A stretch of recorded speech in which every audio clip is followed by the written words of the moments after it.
Gas prices are starting to tick up after they bottomed out well below the national average just last month. Now, how much of an increase that we're going to see depends on who you believe on the issue of reformulated gas.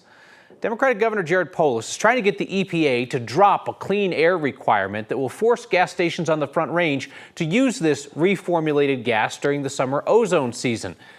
EPA says that gas burns cleaner, produces fewer emissions than regular gas, but it's also more expensive. How much more expensive? The governor and the Chamber of Commerce have predicted a 50-cent spike in gas prices, 50 cents per gallon. That's lower than some of the highest estimates of $1 per gallon increase. The EPA says it's not actually going to be anything like that. They think that it could be less than 5 cents a gallon. AAA is anticipating somewhere in the middle, about a 30-cent increase per gallon over the next few months, putting Colorado at or just over the national average for gas prices. And AAA says only some of that is going to be the cost of reformulated gas.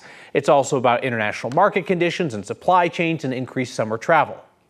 There's been a lot of doom and gloom scenarios talked about RFG. Some folks have said 50 cents, 70 cents, $1.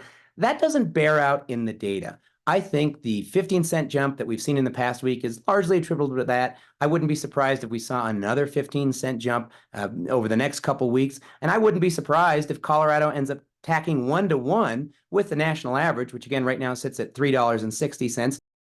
EPA has rejected Colorado's waiver request for now. The agency could always come back and issue a waiver for the more expensive gas later if, say, there's a supply chain issue or something like that.